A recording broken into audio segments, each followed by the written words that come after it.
Taong 2024, La Union. Ako nga pala si Giselle.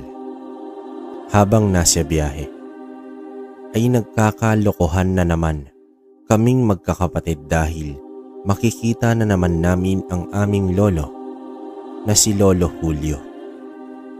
Nagtuturoan kami kung sino na naman ang tutoka para makinig sa mga kwentong aswang ni Lolo.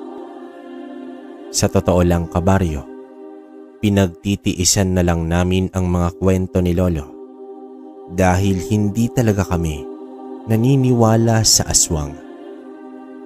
Tubong Maynila kaming magkakapatid. Nakatira kami sa isang subdibisyon sa Alabang. Bilang respeto sa mga matatanda, ay taon-taon namin pinupuntahan si Lolo sa La Union. Ilang beses na rin ako na naging tagapakinig ni Lolo sa kanyang mga kwento. Laking pasalamat ko dahil sa pagpipilian naming apat na magkakapatid ay hindi ako ang nabunot na maging tagapakinig. Pangit man pakinggan, pero ganon ang ginagawa namin sa matanda. Talagang wala sa sistema namin ang mga aswang-aswang na iyan hanggang sa nautusan akong ayusin ang mga gamit ni Lolo dahil isasama na namin siya sa Alabang. Nagkatinginan kaming magkakapatid dahil tiyak araw-araw mga kwentong aswang ang maririnig namin. Ang kwentong ito ay nangyari sa taong 1955, lugar ng La Union. Ito ay karanasan ni Lolo Julio. Habang nagliligpit ako ng mga gamit ay may napansin akong napakalumang kwaderno. Napag-alaman ko na sa lolo kong si Julio ang may-ari nito at nag-umpisa akong buklatin at basahin ang talambuhay ng aking lolo. Isang gabi, kabuwanan na ng aking kapatid na si Dolor.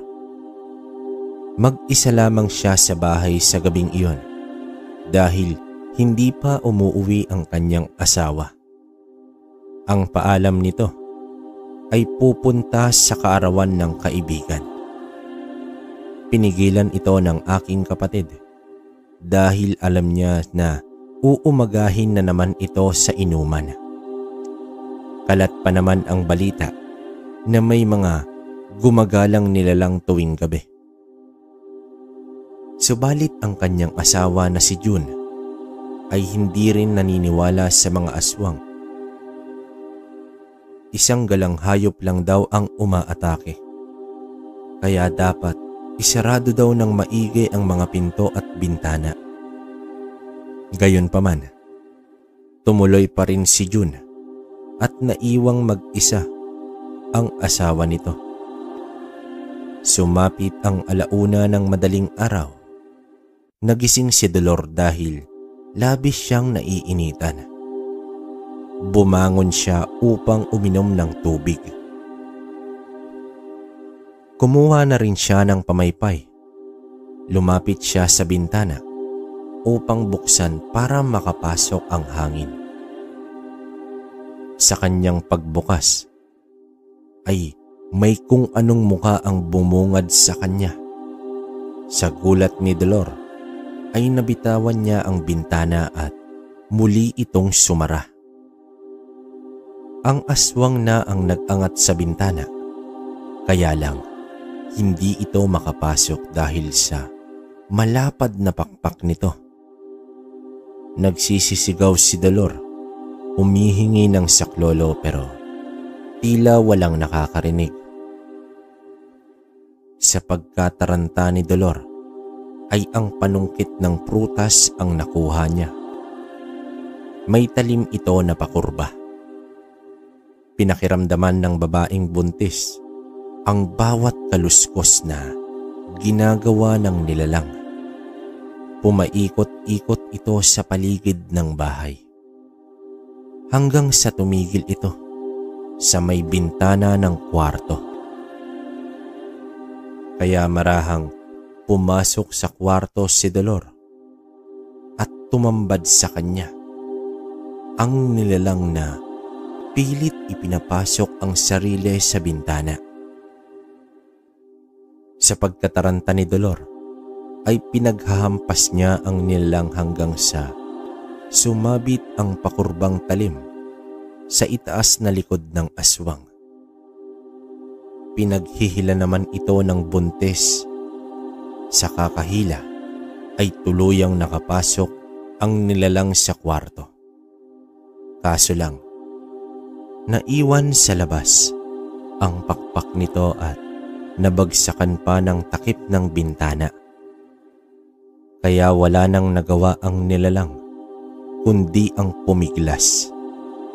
Nang mabatid ni Dolor na naipit na at hindi na makakawala ang aswang, ay agad niya itong sinabuyan ng asin at tuluyang tumakbo papunta sa mga kapitbahay. Nabulabog ang mga tao sa sinabi ni Dolor, kaya kumuha ito ng sulo at mga itak. Agad sumugod ang mga ito sa bahay ng mag-asawa. At kitang-kita nga nila ang nilalang na pilit iniaalis ang sarili sa pagkakabara nito sa bintana. Pinagtataga ng mga tao ang nilalang. Ang iba ay nagpunta sa likod upang putulin ang mga pakpak nito. Animoy, napakalaking paniki ang bumara sa bintana. Isa lamang ang tagpong iyon na nararanasan ng mga taga-baryo. Bilang kapatid at residente, nababahala na rin ako sa sunod-sunod na pag-atake ng nilalang. Laking pasalamat ko na lang dahil nakaligtas ang kapatid ko at pati ang bata sa kanyang sinapupunan. May ginanap na pagpupulong ang aming kabesa. Tungkol ito sa pagsugpo ng mga aswang. Sa mismong araw na iyon ay pinatupad agad ang mga napag-usapang gaya ng paglagay ng mga bakanteng lata sa bawat bahay na nakatali sa PC at ikonekta ito sa katabing bahay. At patutunugin ito kapag may umatake na naman. Bawat pamilya ay gumawa ng sibat na yari sa bagakay at ang asin na napakamabisang panlaban sa nilalang. Minsan isang araw, habang binabaybay ang daan pauwi, may isang matandang lalaki na nakasalubong ito. Bumati ako sa kanya at ganun din siya. Nang makalagpas, ay nagsalita ang matanda ng, "Hanapin mo siya. Makakatulong siya sa mga nangyayari." Wika dito ng matanda. Natigilan ako at bigla akong lumingon. Ngunit wala namang tao akong nasilayan.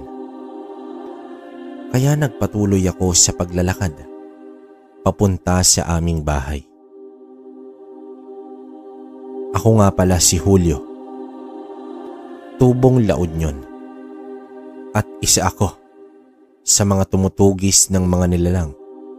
Mga nilalang na labis ng perwisyo ang ibinibigay sa amin. Isa lamang akong simpleng mamamayan, subalit tangan ko ang mutya ng niyog na walang mata.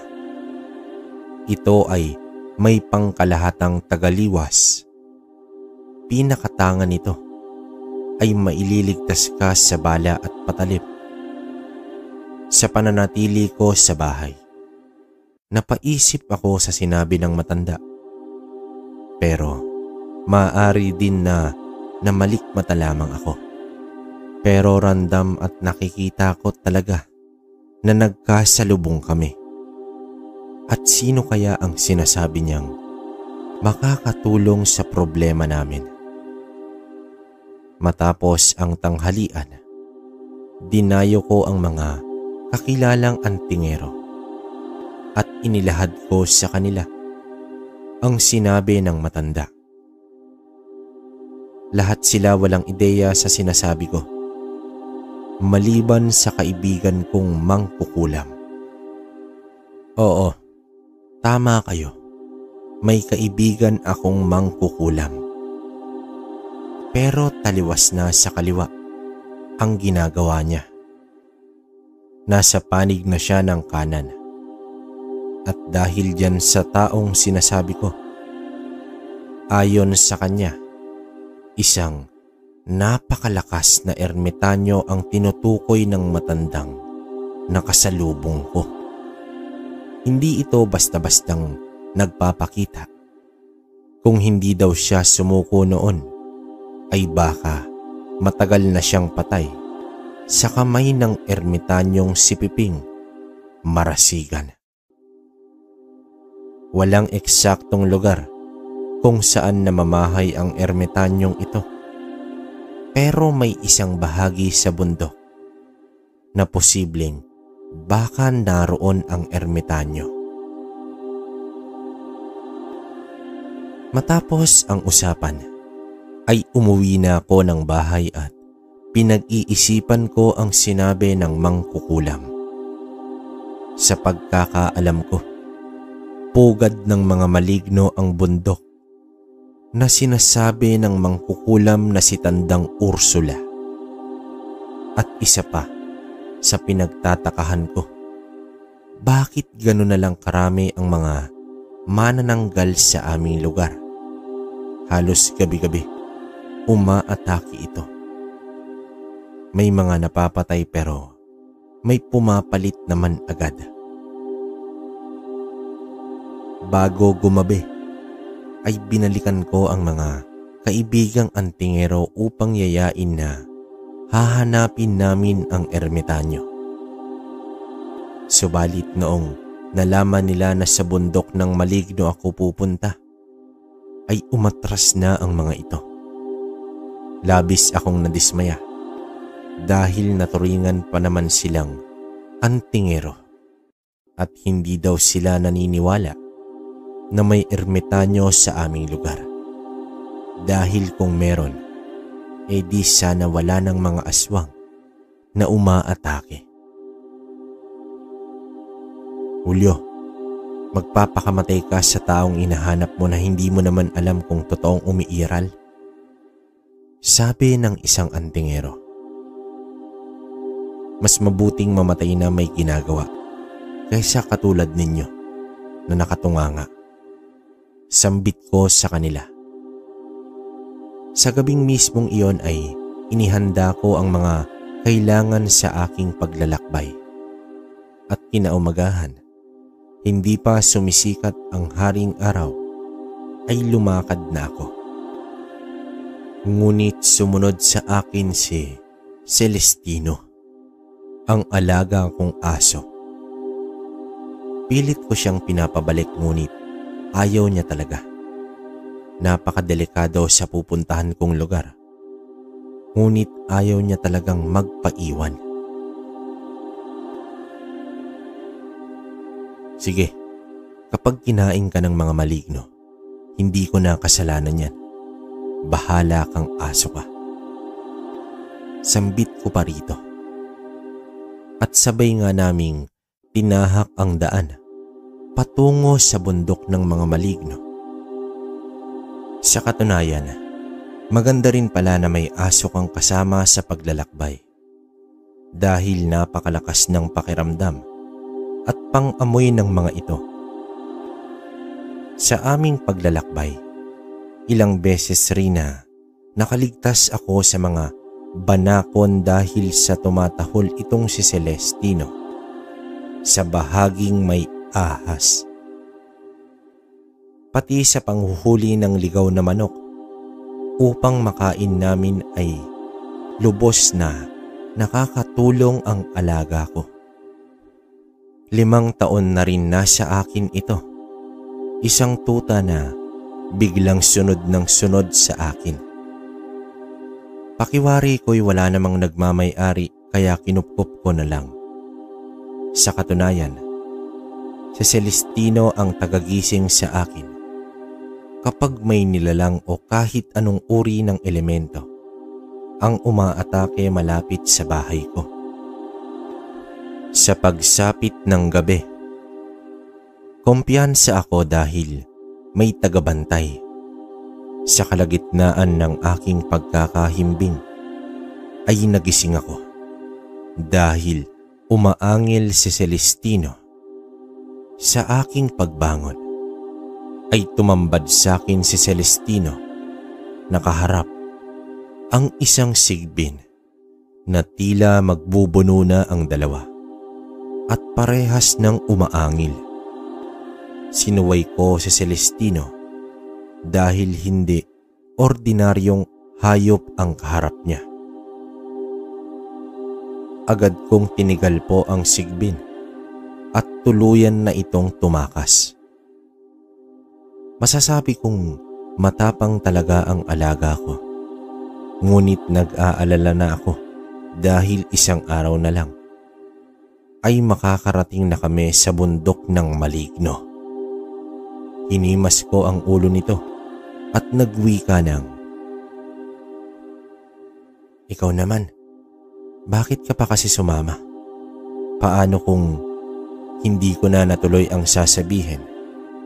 Dahil nga sa pag-aalala ko kay Celestino, tinantya ko na umaga kaming makakarating sa bundok. Pero gabi na nang nakarating kami. Hindi ko alam kung napabilis ba o napaaga ang dating namin. Nilagyan kasi ng pagkakakilanlan ang bungad ng bundok na iyon. May malaking bato na nag-iiba ang kulay, depende sa panahon. Kapag maaraw, nagiging matingkad na kulay itim. At sa gabi, nagiging matingkad na kulay puti. Hindi ko alam kung papaano hanapin si Piping sa lugar ng maligno. Kaya marahan siyang naglakad. Wala pa namang kakaibang reaksyon si Celestino. Makalipas ang ilang minuto, biglang umangil ang aso. Nasipat ko na din ang paggalaw ng mga halaman. Ibig sabihin, may nilalang sa paligid namin. Makalipas ang ilang sandali, biglang umangil si Celestino. Mula sa lupa ay may umahon na isang nilalang. Isang halimaw na sa unang pagkakataon ko pa yun nakita. Mas matangkad pa sa normal na tao. Ang katawan ay tila may mga ugat ng puno. Kumbaga, isang puno na nagkorteng tao. Kung nagtataka kayo kung papaano ko nasilayan ng maigi, dahil sa lugar na iyon, may nag-iilaw na kulay berde na nagmula sa lupa at nagbibigay liwanag sa paligid. Dahil sa anyo ng nilalang, ay tuluyan akong napaatras. Pilit ko din tinawag ang alaga ko. Kaso, hindi na ito nakikinig sa akin. Samantalang, ang liit-liit niya kumpara sa halimaw na iyon. Hinihila ko na si Celestino, pero nagmamatigas ito. Hanggang sa sumugod ang alaga kong aso. Agad naman siyang hinampas ng isang kamay ng halimaw at tuluyang tumilapon. Napasigaw ako dahil sa pag-aakalang patay na si Celestino. Lalapitan ko na sana kaso tumayo si Celestino. Umangil ng gusto at unti-unting nagbago. naging napakalaking aso ni Celestino na pumantay na sa tangkad ng halimaw. Nanlaki ang mga mata ko at napaatras ako ng bahagya. Sinasampal ko pa ang sarili dahil baka nananaginip lang ako ng mga sandaling iyon. Hanggang sa nakipagbuno si Celestino sa halimaw na iyon. Napapangiti na lang ako dahil hindi umuubra ang mga atake ng halimaw sa alaga ko. Kinagat nito ang balikat at umangil ng gusto hanggang sa maputol. Animoy kahoy na nagkawatak-watak ang katawan ng halimaw. Ang pinakahuling atake ni Celestino ay ang pagtanggal ng ulo sa halimaw. At dahang-dahang bumalik sa dating anyo ang alaga ko. Tumakbo itong lumapit sa akin. Agad ko namang niyakap at sinuri kung may sugat ba itong natamo. Laking pasalamat ko dahil maayos ang alaga ko. Ang tagabantay sa mundong ilalim, iilan na lang ang natitira sa kanila, kaya pangalagaan mo yan. Isang boses mula sa aking likuran. Nang aking lingunin, isang matandang lalaki na mahaba ang buhok at balbas na may dalang tungkod at may katangkaran din ito. Sa palagay ko, ito na ang ermitanyo. Sino po ba kayo? Gulat kong tanong dito. Nagpakilala naman ito bilang si Piping. Napakalaki ng aking tuwa nang masilaya na sa wakas ang ermitanyo. Ayon dito, tagabantay siya ng bundok upang hindi makalabas sa mundo ng mga tao ang mga maligno. Sinabi rin niya sa akin na ang alaga kong si Celestino ay nagmula pa sa mundong ilalim. Isa ito sa mga nakapasok sa mundo ng mga tao, kasabay ng mga maligno. Sa lugar na iyon ay hindi na ito sakop ng mundo ng tao. Kaya agad nagbago ng anyo ang aso dahil nasa natural niya itong mundo.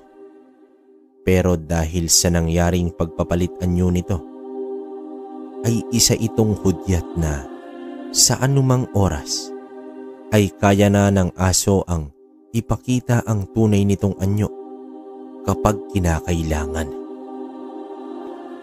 Gayunpaman, sinabi ko sa ermitanyo ang aking sadya. Humihingi ako ng tulong dahil nahihirapan na kami sa pag-atake ng mga aswang. Subalit, bigla naman itong tumugon. Hindi sakop ng mundong ito ang mga aswang. Natural yan, nasa mundo ng mga tao. Kasama nyo sila sa pang-araw-araw. Kaya nga may mga antingero upang maging katapat ng mga aswang na tao rin mismo ang may likha. Wika dito ng matanda. Nagulat ako sa sinabi ng ermitanyo. Tao ang may likha ng aswang?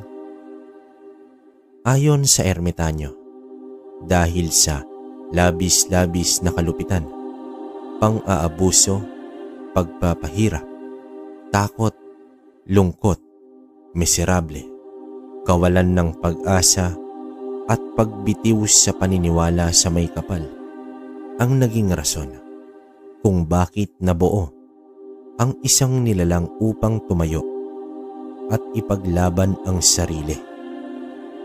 Isang malupit at nakakatakot na nilalang ang umiiral sa mundo. Sa tulong na rin ng dyablo, pinakalat nito ang mga kakaibang nilalang sa paglipas ng panahon ay nagkaroon ng iba't ibang uri. Dagdag pa ng ermitanyo na ang dyablo ay natural na naninirahan sa mundo ng mga tao. Pero Minsan ka na rin na nakipaglaban sa isang mangkukulam. Wika ko dito. Ayon naman sa ermitanyo, bilang tao, may responsibilidad din siya na pangalagaan ang kaligtasan ng kapwa-tao. Kaya noon isa siyang berdugo ng mga nilalang ng dilim, hanggang sa maatasan siya na maging tagabantay sa isa lang sa napakaraming lagusan ng mundong ibabaw at mundong ilalim. Pero patuloy pa rin ako sa pagkumbinse na tulungan niya kami para sa aming katahimikan. Ngunit natawa lamang ang ermitanyo sa sinasabi kong katahimikan. Dahil ayon sa kanya, kahit kailan ay hindi matatahimik ang mundo ng mga tao. Sa kadahilan ng tao rin mismo ang may gawa ng gulo. Ang mga aswang ay tila palamuti lamang sa totoong kaguluhan na likha ng mga tao. Subalit, may hinihinging kapalit ang ermitanyo kung nais ko ba talagang tulungan niya kami. Ang kapalit sa tulong ng ermitanyo ay ang ibalik ko si Celestino sa mundong ilalim kung saan ito nararapat. Isang desisyon na napakahirap sa akin. Dahil sa loob ng 5 taon ay tanging si Celestino lamang ang kasama ko. Yan ang sinasabi ko sa iyo. Ang ugaling makasarili ng tao ay nagdudulot ng kaguluhan. Mas iniisip ang sariling kapakanan kesa karamihan. Wika sa akin ng ermitanyo. Natigilan ako sa sinabi ng ermitanyo. May punto ito. At sa bagay, hindi naman pala tagamundo itong si Celestino. Kaya pumayag ako sa alok ng ermitanyo. Sa aking pagbayag ay inilapat ng matanda ang kanyang tungkod sa lupa at sa gulat ko, sa isang iglap lang, nasa loob na kami ng aking bahay. Agad din na nagpunta sa Celestino sa kanyang higaan at nagpa-ikot-ikot pa ito na tila ba nananabik siyang makabalik doon. Lumabas ng bahay ang ermitanyo at doon ko lang nalaman na umaga na pala. Maaari mo ba akong ipagtimpla ng kape? Matagal na rin ang panahon nang huli akong uminom ng kape na gawa ng tao. Sambit ng matanda bago tuluyang lumabas. Agad naman akong nagtimpla ng 2 kape para sa amin. Nang makapagtimpla na ako, lumabas na ako ng bahay at nakita ko na nakaupo ang matanda sa ilalim ng puno. Kaya lang, papaano nagkaroon doon ng upuan? Wala naman yan dati. Hindi ko na lang tinanong ang matanda kung papaano nagkaroon doon ng upuan. Kasi alam ko naman na siya rin ang may gawa noon. Nagpatuloy ang aming usapan hanggang sa nauwi na sa pangangamusta niya sa mundong matagal niya nang hindi na bisita. Tinanong ko ang ermitanyo kung ilang taon na ba siya, subalit tumawa lamang siya at hindi ito sumagot. Batid ko na ayaw niyang aminin ang totoong edad niya. Kaya naman, nagtanong na lang ako tungkol sa kanyang pagiging berdugo. Ayon sa ermitanyo, 5 mutya ang hawak niya noon. Ang batoomo, ngipin ng kalabaw, pangil ng kidlat, mutya ng ipo-ipo, at ang sinukuan.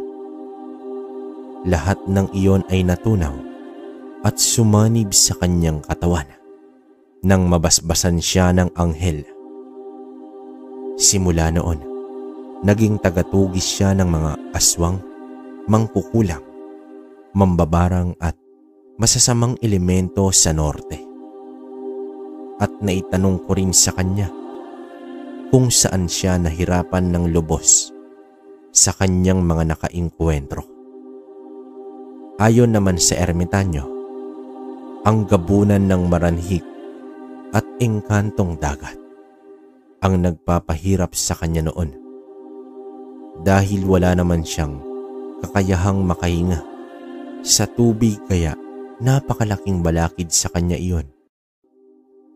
Katakot-takot din ang mga halimaw na nasa kinaiilaliman ng dagat na hindi pa nadidiskubre ng tao. At ang gabunan ng maranhig, sadyang napakahirap patayin ng isang nilalang na ito dahil kasalukuyan na itong patay. Dahil hindi ito nakakaramdam ng sakit bukod sa napakalakas nito sa pisikal na larangan. Hindi mo rin ito maaatake sa espiritual dahil wala ng kaluluwa ang maranhig. Kung ikaw ay baguhan at ordinaryong antingero, mas mabuting tumakbo ka na lang kung nais mo pang mabuhay kaysa harapin mo ang maranhig. Uubusin lang nito ang lakas mo dahil paulit-ulit lang itong bumabangon. Sumapit ang gabi. Sa mismong araw na iyon, narinig ko ang pagkalampagan ng mga latang nakasabit sa bawat bahay. Indikasyon ito na may umaatake na namang aswang. Ano pang hinihintay mo? Sugurin mo na. Wika ng ermitanyo sa akin. Hindi ho ba kayo tutulong? Tanong ko dito. Ngumiti ito at sinabing susunod na lamang siya. Habang tinutugis namin ang 3 manananggal na sabay-sabay umaatake, ay nasipat ko si ermitanyong Piping na naglalakad lamang at hindi man lang pinansin ang manananggal na malapit lang sa kanya. At ang aswang naman ay tila ba hindi nakikita ang ermitanyo. Patuloy lamang itong naglakad at nagtungo sa masukal na kagubatan. Maigi kong sinundan ang ermitanyo. Sa loob ng gubat, nasipat ko ang isang manggagaway na kasalukuyang nagpapakawala ng salamangka habang nakangisi. Nang biglang lumitaw sa harapan nito ang ermitanyo. Napaatras ito at nanlaki ang mga mata sa kanyang nakita. Biglang sinampal ng ermitanyo ang manggagaway. Napakalayo ng inabot nito sa pagkakatilapon. Ano pa ang ginagawa mo dyan, Julio? Sugurin mo na ang dahilan sa mga pag-atake sa inyong baryo. Wika dito ng ermitanyo. Agad ko namang sinugod ang manggagaway. Noong una ay napangibabawan ko ito dahil sa mahina sa pisikal na laban ang mga katulad nito. Subalit, nagpakawala ng itim na usok ang manggagaway at bigla itong naglaho. Napasuntok ako sa lupa dahil natakasan ako ng kalaban. Hindi sa lahat ng oras ay magwawagi ang kabutihan. Kaya umayos ka at maging aral ang nangyari sa iyo. Sambit sa akin ng matanda. Muling inilapat ng matanda ang tungkod at nalipat kami sa gitna ng kaguluhan. Inangat ng ermitanyo ang tungkod at biglang nagkaroon ng ipo-ipo. Hinigop nito ang 3 manananggal at ibinagsak sa lupa. Nang masilayan nila ang ermitanyo, ay labis na takot ang namutawi sa itsura ng mga aswang.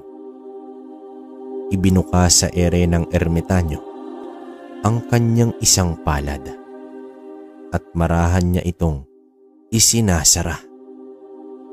Katumbas nito ay ang pagkawala ng hininga ng mga nilalang. Animoy nalunod ito sa tubig. Isinara bigla ang palad at tuluyang nalagutan ng hininga ang mga manananggal. Matapos nito ay lumiwanag ang ermitanyo at biglang naglaho. Natigilan naman ang mga tao sa nangyari. Subalit, labis naman ang kanilang pasasalamat sa kasama ko. Nang makauwi ako, nadatnan ko sa bahay ang ermitanyo habang nilalaro nito si Celestino. Nakakatuwa naman ang alaga mo, Julio. Kaya pala napaisip ka sa usapan natin. Wika ng ermitanyo. Ngayon mo na ba kukunin si Celestino? Tanong ko. Bakit? Natalo mo na ba ang manggagaway? Balik na tanong ng matanda. Aminado ko. Sa panahong iyon ay wala akong kalaban-laban pagdating sa espiritual na labanan. Purong pisikal na kabal at lakas ang aking maipagmamalaki. Subalit, tumalikod lamang ang ermitanyo at magpapahinga na raw siya. Pagkagising ko sa umaga, wala na sa higaan ang matanda, pati ang alaga ko. Nagmadali akong lumabas. Nasa ilalim lang ng puno pala sila. Natakot ako. Baka dinala na nito ang aso ko. O ikaw, masarap humigop ng sabaw mula sa galang manok.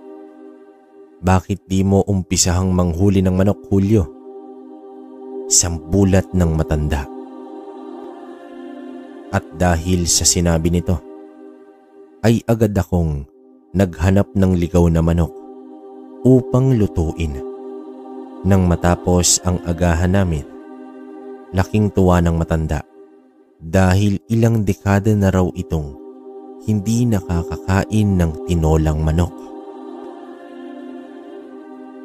Halika dito sa labas, Julio. Dahil sa masarap mong agahan, may ibibigay ako sa'yo. Sambit dito ng ermitanyo.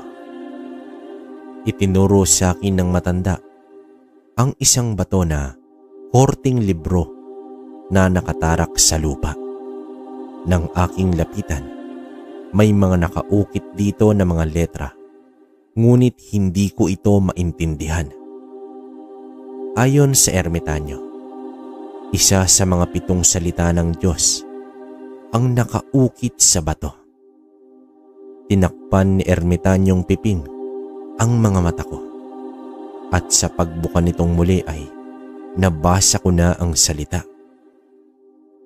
Nang matapos kong basahin ay agad naglaho ang batong hugis libro, pati na rin ang salita nito. Kumilos ka at tutulungan ka ng may likha. Sambit ng ermitanyo. Bago magtanghali, ay nagpaalam ang ermitanyo. Muli siyang magbabalik kapag kinakailangan na. Lumipas ang ilang linggo. Naging payapa ang bayan. Hanggang sa isang gabi, muling nagkalampagan ang mga lata. Palabas na sana ako nang humarang sa pinto si Celestino. Batid ko na nais niyang sumama. Kaya sabay kaming sumugod sa baryo. Subalit, nasipat ko ang mga taga-baryo na papunta sa aking direksyon. Base sa mga sinasabi ng mga tao, Napakaraming nilalang daw ang nasa baryo. Nang kami ay nakarating sa lugar, ay nakikipaglaban na ang mga antingero. Sinipat ko na baka pakananan naman ito ng manggagaway. Subalit, hindi ko iyon nasilayan. Aswang at mga maligno ay nagsama-sama na. Biglang nawala si Celestino. Pakiwari ko pa, baka natakot. Kaya sumugod na din ako, kasama ang iba pang antingero. 4 kami, laban sa kulang-kulang kalahating daan na mga nilalang. Umiral ang labanan sa pagitan ng mga tao kontra aswang at maligno. Hanggang sa napuruhan ang isa sa amin. Nagmadali naman ako na hilahin ang kasamahang napuruhan ang mga paa. Ayon dito, kaya pa niyang magpakawala ng tigalpo. Kaya isinandal ko siya sa haligay ng bahay at muling sinugod ang mga nilalang. Sa dami ng mga kalaban ay isa-isa kaming bumagsak habang wala pa sa kalahati ang naitumba namin. Nang kami ay nakadapa sa lupa, sabay naman sumugod ang mga nilalang. Nang biglang tumilapon ang mga ito, nang banggain sila ng dambuhalang aso.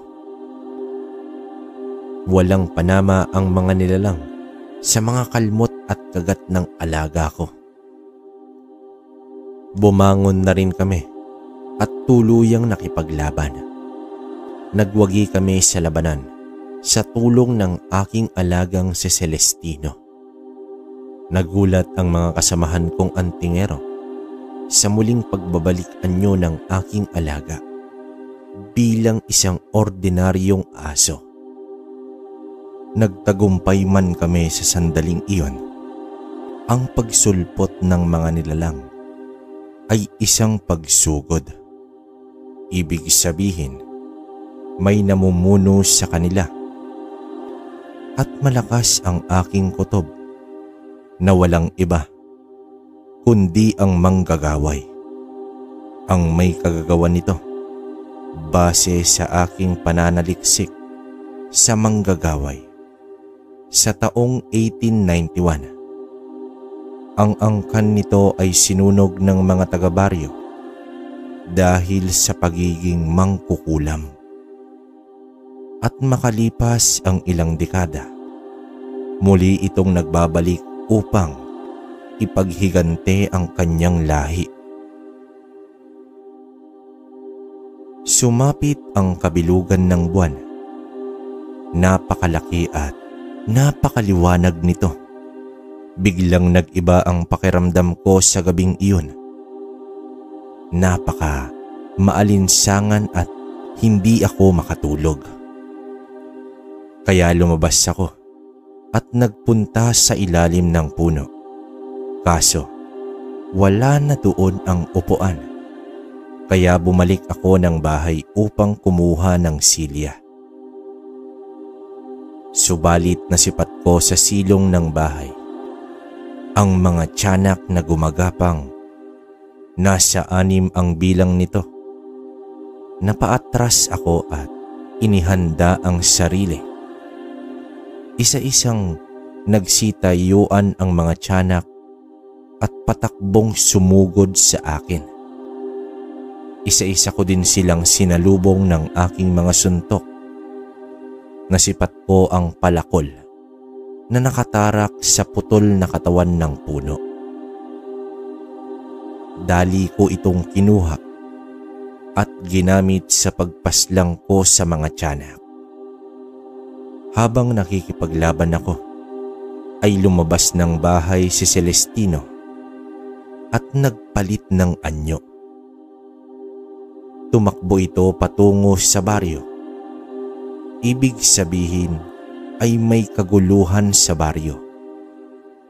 Pinagtataga ko naman ang mga tiyanak. Ilang minuto rin akong nakipagbuno sa mga impaktong yon. Agad din akong sumunod kay Celestino. Bumungad sa akin ng mga bangkay ng mga antingero at ang ilan pang mga taga-baryo.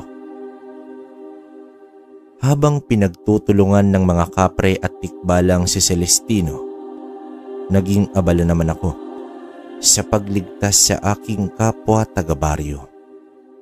Hanggang sa nasipat ko ang manggagaway na umuusal at nagsilabasan sa ilalim ng lupa ang mga maligno at iba pang impakto.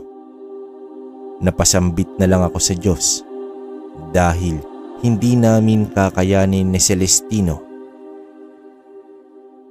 Tila hindi nauubos ang mga nilalang na ito. Dumagdag pa ang mga aswang lipad. Hanggang sa biglang nagsibagsakan ang mga mandaragit na aswang. Kasunod nito ay ang paglapag ni Ermitanyong Piping. Ang tungkod nito ay naging espadang napakalaki. Ngunit tila hindi ininda ng matanda ang bigat nito at napakabilis niyang kumilos. Napamangha ako sa pisikal na pakikipaglaban ng ermitanyo. Sumugod na rin ako sa iba pang nilalang. Sabay kaming tatlo na nakikipaglaban sa mga demonyong alipores ng manggagaway. "Julio, tapusin mo na ang manggagaway," tugon sa akin ng ermitanyo. Sa unang pagsugod ko pa lang sa manggagaway, ay agad akong tumilapon sa isang usal lamang nito. Napatingin ako sa ermitanyo at nagwika siya ng, "Kumilos ka, tao, at tutulungan ka ng Diyos." Pinilit kong makabangon at muling sumugod sa manggagaway. Nagpakawala na rin ako ng mga tigalpo upang masalag ang mga usal nito hanggang sa makalapit na ako sa kanya. Umaikot ang mga kamay ng manggagaway at itinutok sa akin ang dalawang kamao. Bago pa man ako tumilapon, ay naitarak ko ang palakol sa isang paa nito. Batid ko na ininda ng nilalang ang ginawa ko, kaya agad akong bumangon at patakbong sumugod ulit sa kanya. Muli na naman niyang pinaikot ang kamay, subalit nasuntok ko na siya ng malakas. Bumagsak ang kalaban mula sa kanyang likuran, ay iniangat ko siya sabay sakal gamit ang aking mga bisig. At binanggit ko ang unang salita ng Diyos na malapit sa kanyang tenga. Biglang natigilan ang nilalang. Binitawan ko na ito. Napaluhod sa lupa at tuluyang sumigaw. Sa kanyang bibig ay lumabas ang napakaraming kaluluwa. Hindi ko mabilang sa dami. At nang nakapalibot na ang mga ito sa kanya, ay isa-isa naman siyang sinugod ng mga ito. At sa bawat pagtagos ng kaluluwa sa kanyang katawan, ay tila ba isang patalim ang sumasaksak dito. Nagsisisigaw sa sakit ang manggagaway hanggang sa tuluyan itong naagnas mula sa paa patungo sa kanyang muka. Sa pagsipat ko sa ermitanyo ay tila mga langgam lang na tinitiris nito ang mga lamang lupa. Walang habas din na pinagkakagat ni Celestino ang ulo ng mga kalaban niya. Hanggang sa nagapi namin ang mga kalaban, kalunos-lunos naman ang tanawin pagkatapos ng labanan. Ang mga kaibigan kong antingero at mga kapitbahay na nagbuwis ng buhay, napaluhod ako sa labis na lungkot. Lumapit ang ermitanyo at nagwika ito ng, "Ang buhay ng tao ay nakatakdang bawiin ng may likha. Walang kapangyarihan ang maaaring pipigil sa itinakda. Maging ako o Julio, nakatakda na rin ang buhay ko. Ginagawa ito ng Diyos upang bigyan daan ang mga bagong henerasyon.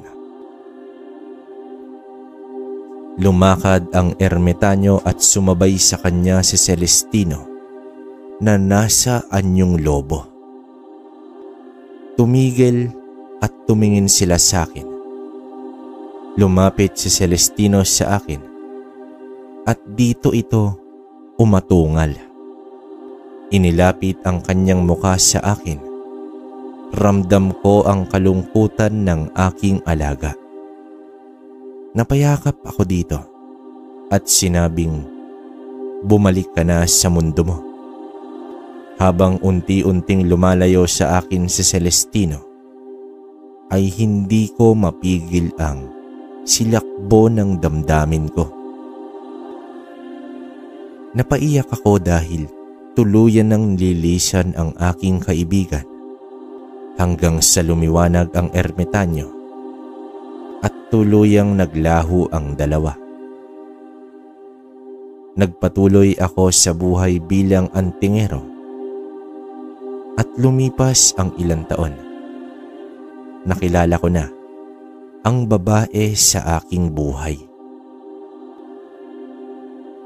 Hindi ko mapigilan ang maluha sa aking pagbabasa sa talambuhay ni Lolo Julio. Mas matindi pa sa kwento ang naranasan ko. Para bang naging bahagi ako sa nakaraan ng aking lolo. Ngayon ko lang napagtanto na lahat pala ng mga kwento ng aking lolo ay totoo. Lumabas ako ng silid at umastang walang nangyari. Nang mapatingin ako sa aking lolo, ay ngumiti ito. Parang may dumagan sa dibdib ko at agad tumulo ang aking luha. Nagkunwari pa akong pupunta sa banyo at maghihilamos ng muka habang patuloy sa pagluha ng aking mga mata. Sa ilang taon na niloloko namin si Lolo ay naging tapat siya sa amin. Napakalaki ng kasalanan ko sa aking lolo kabaryo. Nang sumapit ang gabi, hindi ako mapakali. Pumunta ako sa kwarto ni Lolo. Nakaupo pa siya sa kama. Inangat niya ang dalawang kamay na inabot sa akin. Agad kong niyakap si Lolo at humingi ako dito ng tawad. Alam ko, Apo, kung mga aswang nga nararamdaman ko. Kayo pa kayang mga apo ko? Huwag mo nang isipin yun. Salamat at nabasa mo na. Mahinang wika ni Lolo Julio. Matagal na palang alam ni Lolo na pinagtitiisan lang namin siya. Katawan lang ang tumatanda, Apo ko. Pero ang puso ay hindi. Dagdag pa ni Lolo. Ipinanganak si Lolo noong 1929 at sa kaarawan niya sa taong ito ay niregaluhan ko siya ng tuta. Lo, alam ko kung ano ang ipapangalan mo sa tuta. Bulong ko sa aking lolo at nagtawanan kaming dalawa. Nagtinginan na lamang ang mga kapatid ko sa aming maglolo. Lo, may nakita po akong kwintas na hinubad ninyo. Ano po ba yun? Tanong ko kay Lolo Julio. Isang mutya. Mutya ng nyog na walang mata. Tugon ni Lolo. Kinuha niya ito sa kanyang bulsa at ibinigay sa akin. Inabot ko naman iyon, kabaryo, at doon ko ito isinuot. Apo, naniniwala ka ba sa mutya? Tanong ni Lolo. Dati, Lo, hindi, pero ngayon, opo. Tugon ko rito. Mukhang kailangan mo pa ng patunay. Sambit ni Lolo at marahang ngumiti sa akin. Pagsapit ng gabi, habang ako ay nasa higaan na, hinubad ko ang kwintas at tiningnan ng maigi. Biglang lumiwanag at tumambad sa aking harapan ang nakatayong ermitanyo. Dito ko na tatapusin ang kwento ko, kabaryo. Minarapat ko na lang din na hanggang doon lang ang aking masambit dahil hanggang ngayon ay buhay pa rin si Lolo Julio at kasama ko. Maraming salamat kung mababasa mo ito. Palagi akong nakikinig sa channel mo at maging sa isa mo pang channel. Naway magtagumpay ka sa gusto mong gawin, kabaryo. Ipagpatuloy mo lang. Andito kaming mga nakasuporta sa iyo. Wakas. Karamihan yata sa mga apo, kapag nagkikwento ang kanilang mga lolo tungkol sa nakaraan ay maigi tayong nakikinig at nagtatanong pa kung ano ang nangyari noon. Pero kapag umabot na sa mga kababalaghan ang kwento, ay nag-uumpisa na ang umay. Higit sa ating kaalaman ay ang karanasan ng mga taong nauna sa atin dito sa mundong ibabaw. Ang kasaysayan ay sinulat ng tao, pero hindi lahat ng pangyayari sa nakalipas ay naisusulat. Maswerte tayo na may pagkukunan pa tayo ng mga kwento sa nakaraan. Pahalagahan sana natin ang mga nakakatanda dahil kapag sila'y lumisan na, kasabay na rin malilimot ang mga karanasan nila na hindi nasusulat sa kasaysayan. Okay, yun. So, grabe to. Salamat kay Giselle, no? Ngayon lang ako naka-encounter na apo yung nagkwento sa atin. No? Ang galing lang dahil masaya ako kasi buhay pa tong si Lolo Julio. No? Ewan ko, ito yung binigay ni Giselle na title, si Peping Marasi. Siguro para na rin sa kasi siguro nung kwento sa kanya to ni Lolo Julio is talagang bukang bibig ni Lolo etong si Piping, no? Piping Marasigan. Kasi nga ermitanyo to, isipin nyo, di ba? Grabe lang, 5 mutya yung tangan. Ano to? Gaano kakalakas? Di ba yung 3 nga lang? At saka hindi lang yon. Lahat ng malalakas na mutya nandun sa ermitanyo. Tapos yun pala, Giselle, kung maririnig mo, nakakausap ko to si Giselle. Sabi niya, isesend niya raw yung picture nila ni Lolo, pero tatakpan niya na lang daw yung mata. Tapos may kita rin daw yung mutya ng nyog na walang mata. So pag nangyari yon, mga kabaryo, ipopost ko na lang sa community natin, no? Last usap namin ito ni Giselle siguro last 2 weeks ago. So busy rin daw siya kasi gawa ng may trabaho. Pero si Lolo Julio raw ngayon, yun nga, malakas. Tapos okay pa naman daw. Nakikinig sa kwentong baryo. Tapos siya rin pala. Kaya niya nalaman kasi may time na yun lang daw yung ginagawa ng lolo niya, YouTube. Tapos nung parang nilapitan niya, nakita niya na yun nga, kwento raw sa kanila na eto, totoo to, ganito na nangyari sa akin to, apo. So parang yun nga, hanggang sa yun, na sabi nung pinainggan niya yung mga kwento natin, nagustuhan niya raw. So dito niya ipinadala. Dati niya pa raw sana ipapadala to sa ibang narrator, pero sabi niya ewan niya raw, sa akin niya raw parang nakita na ilahad, no? So dun pa lang kita niyo naman, nagpapasalamat ako ron kasi totoo naman, maraming magagaling na narrator dyan. Hindi ako nga, tingin ko sa sarili ko, saling pusa lang ako rito, di ba?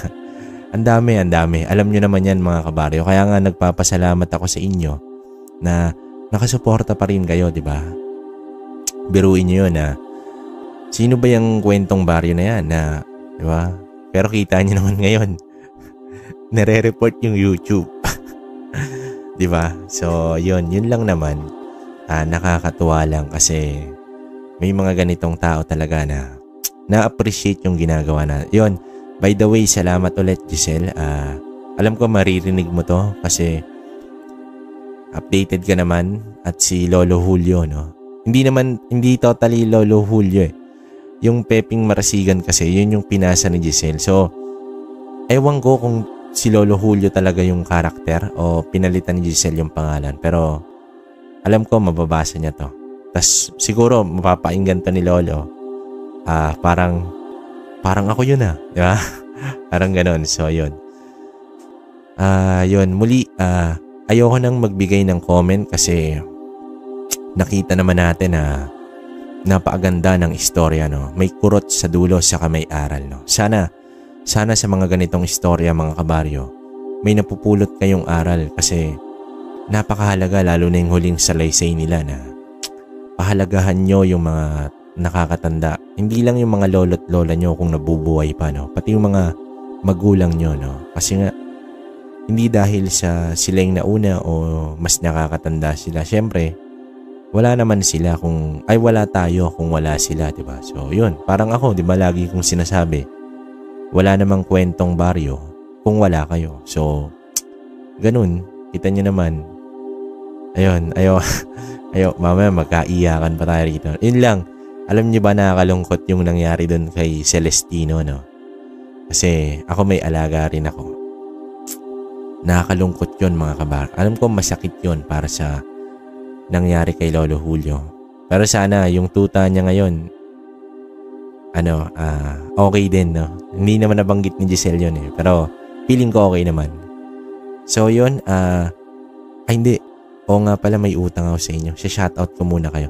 Nga pala, kabaryo, hingi yung pasensya. Kasi yung in-upload ko kahapon, yung kung napansin nyo, yung piyestahan ng aswang sa liblib na baryo. Para talaga sa yun, kwentong baryo 2.0. So, yun.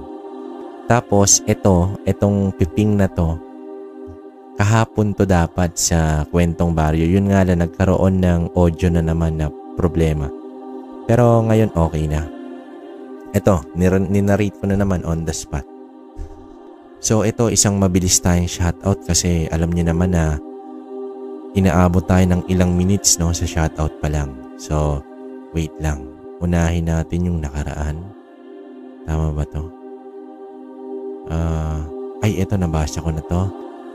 Boy Negro. Gary naman kay Gary. Tama ba?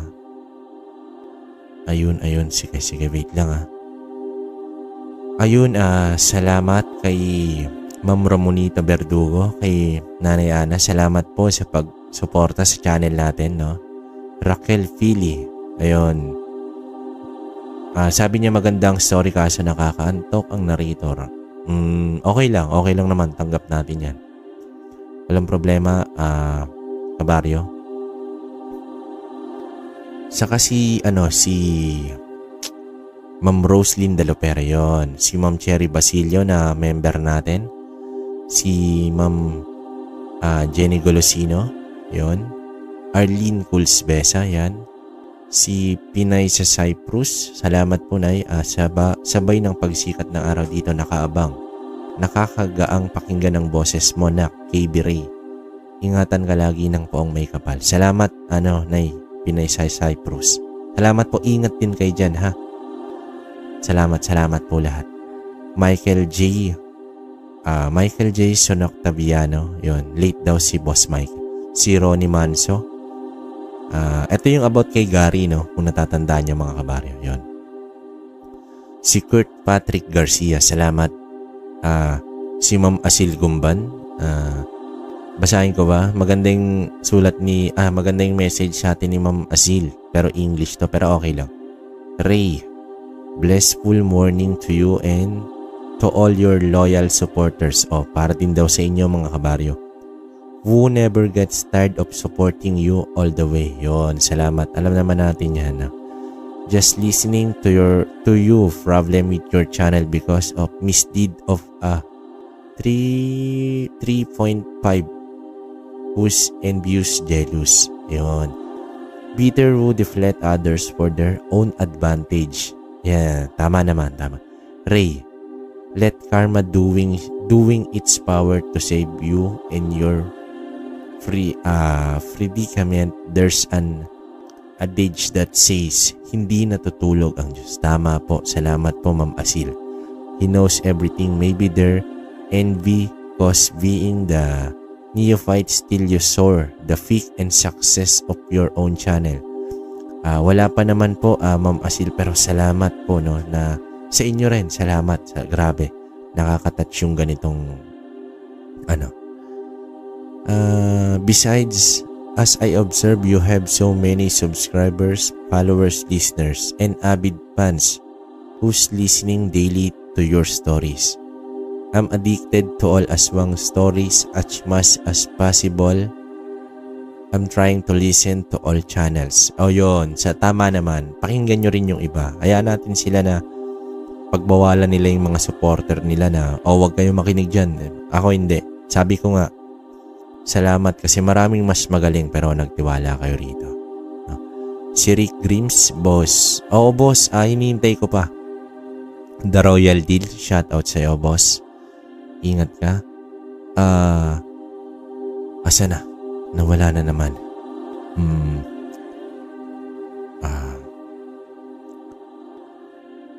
Danilo Muniz. Salamat, boss Danilo. Pilipina Palsario. Alison Opaon. Salamat, boss. Christine Farado. Pang Father's Day special ba ito? Ang bigat ng dibdib ko. Di ko mapigilan na hindi maiyak. Ang lungkot pero may kita mo pa din ang pagmamahal ng isang magulang sa kanya. Oo naman, totoo yun, Ma'am Christina. Flora Salvatierra. Salamat po from Hong Kong. Wag na shoutout basta nakikinig ako. Nako, Ma'am Flora, nabanggit ko na. Salamat po. Julie Ruel, eto sabi ni boss, okay na okay yung pag-narrate mo, idol. Templadong templado. Wag mo nang baguhin. God bless. Salamat, boss Julie. No. Si Luther Perez, salamat, boss. Dexter Baglan. Ayun. Joel Di Guzman, boss, salamat. Si Blue, ang sabi ni Blue, ang ganda-ganda ng kwento ngunit nakakalungkot dahil si Dario na anak ni Gary ay ginawang aswang ng tiya niya. Kabaryo, sana wag kang magsawa na magbigay ng mga bagong kwento. Wow, narrator, galing mo. Salamat, Blue. Sana. Si Ma'am Marilu Matsuda, yun. Magandang gabi, Kabaryo, dahil gabi na dito. Ngayon sa Japan, late na akong nakikinig. Ay, bilisan ko, Kabaryo. Kasi sabihin na naman ng iba dyan. 15 minutes shoutout, no? Grabe. Halma Hornales, salamat din po. Listening from Kuwait, no? Inday Gamay Evalarosa, salamat po, ma'am. Ingat po kung nasan ka ngayon. Iris Rafer, salamat. Nelia Tejano, salamat po, Ma'am Nelia. Si Ma'am Elsa Constantino, no? Ang sabi ni Ma'am Elsa Constantino, maganda ang kwento although nakakalungkot ang pagkikita ni Gary at ng anak niya at naging reason ng kanyang panghihina. Ayun, ang ganda. Sana naman po wag kalimutang mag-like lalo na at salamat po, Ma'am Elsa Constantino, no? At pag-deliver sa atin ng Kabaryo, yun lang po at napahaba na ang comment ko. Sana patuloy natin suportahan si Ray. Yun. Salamat, Ma'am Elsa Constantino. Si Insorio Reyes, good day po, Kabaryo, mga Kabaryo. Pa-shoutout po, idol. Galit family. Legit galit. Galit family and Reyes family. O sige, hindi to galit, as in galit. And I'm Josie Reyes Panopio. Masugid nyo. Salamat po, Ma'am Josie Panopio Reyes. Salamat po, salamat. Risa May Kaina, yun, lagi itong naunguna si ma'am na ikipag-alam. Pero ngayon, salamat. Good morning po, Mr. Narrator. More power and God bless po sa inyo. Naway hindi ka magsawang mag-upload ng mga kwentong aswang sa inyong mga subscriber. Kami po ay palagi nag-aantay ng inyong Salamat Ma'am Risa, no? Salamat sa suporta nyo. Lalo ka na rin. Si Marita Aaron. Yun. Ito ang gusto kong mga kwento ng Aswang Story. Yun. Happy si Granny. As usual, pagkagaling sa walking, unang hagilap ang pagtingin ko kung may upload ka na kakwentong bayan, and here I am. Oy, iba ata yan. Happy kwentong ba? Hindi, okay lang. Salamat. Happy si Granny. May sisita. Salamat po. Milagros Meris. Addicted na ako sa pagsubaybay at pakikinig sa mga kwento dito. Ginawa ko ng libangan ito dahil makahing kasiyahan ko na ang pagsubaybay sa mga susunod pang upload ng mga kwento. Salamat po, Milagros Meris, no? Ana Luca Tibo, shout out from Mahaplag, Leyte. Salamat. Inday Samante, salamat po. Inday ng Paris, ma'am, salamat. Ingat ka dyan, ha. Chocolate. Salamat po. Charlun Rulan, boss, salamat din. Palagi. Mary Chris Dumael from Hong Kong, salamat po. Marivic Orcajo. Salamat po, Ma'am Marivic. Yon. Henry Bailon, salamat. Salamat po, Boss Henry Bailon.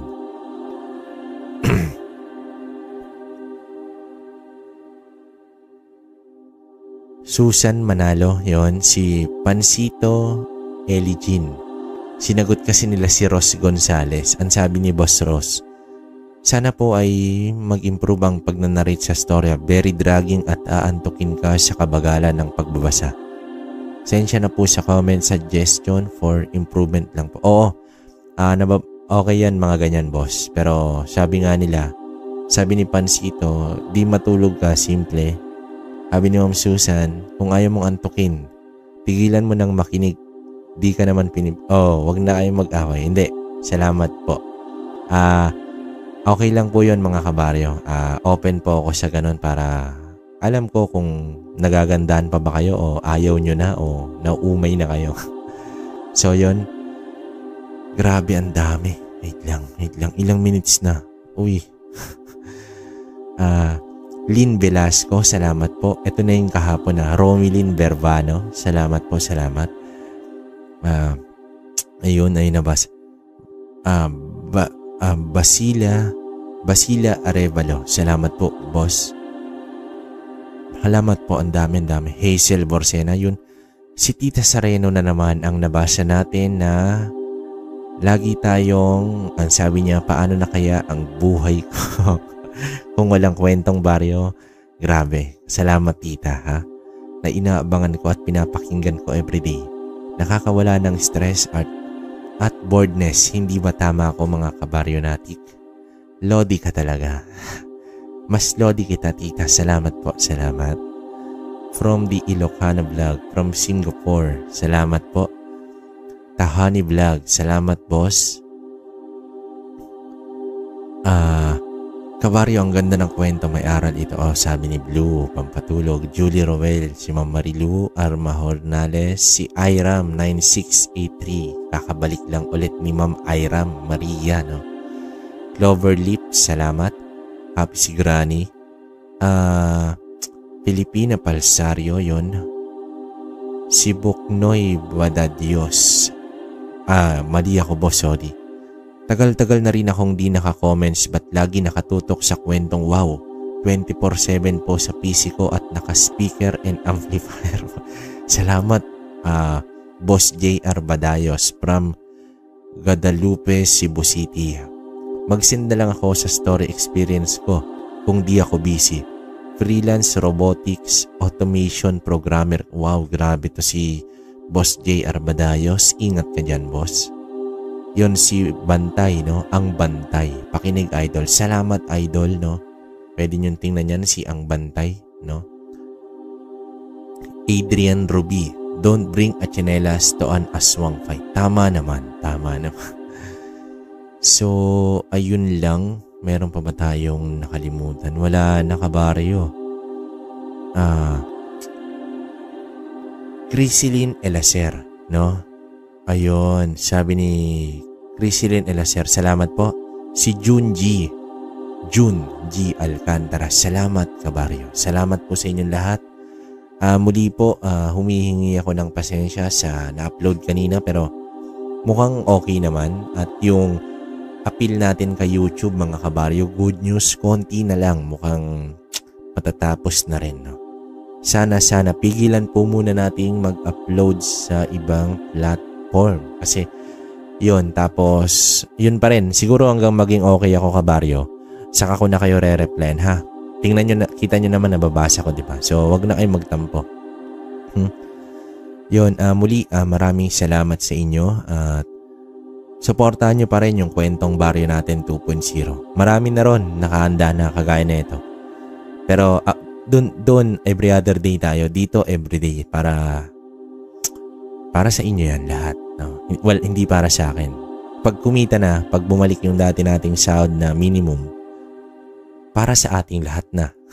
Sa ngayon, para sa inyo muna to na nakikinig, no? Para hindi kayo mabagot sa mga ginagawa nyo sa araw-araw, no? So, yun, muli lahat ng nakikinig dito ay sana maging okay kayo sa inyong mga buhay at sana ayos lang kayo kung nasan man kayo. Sa mga nakikinig na active, daily o yung bultuhan na iniipon yung kwento, shoutout sa inyong lahat. Salamat sa mga OFW na nasa ibang bansa na nagpapakahirap para sa kanilang pamilya. No? Salamat sa inyo, saludo ko. Nga pala, Happy Father's Day sa lahat ng mga tatay na nakikinig, no, ng kwentong ito. Naway maging ayos ang inyong buhay na pamilya. No? Sa lahat naman, hindi lang sa mga tatay, maging sa mga nanay din. Muli, mga kabaryo, ako to si Ray, no, ng Kwentong Baryo. Wala namang ibang narrator dito. Muli ako to. Maraming salamat sa pagsama nyo hanggang dito. No? Muli, maraming salamat ulit at sa lahat ng nakasubaybay sa 2.0 natin. Hintay-hintay lang.